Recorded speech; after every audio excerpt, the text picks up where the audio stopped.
Hello friends, welcome to our channel English Villa. Today we are going to learn and write a paragraph writing on gardening. Come, let us start. Gardening is my hobby.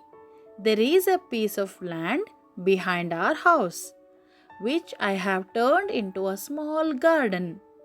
It is divided into four parts. It is divided into four parts.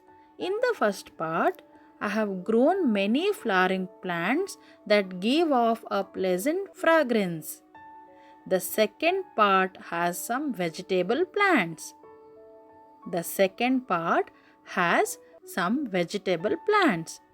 The third part contains fruit trees like banana and papaya. The second part has some vegetables plants. The third part contains fruit trees like banana and papaya. The fourth and final part is a grassy lawn. It feels very refreshing to be there in the morning. It feels very refreshing to be there in the morning. In the evening, I water the garden.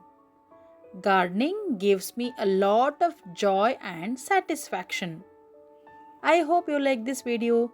Please subscribe to our channel and hit the bell icon for getting notification. Thank you for watching.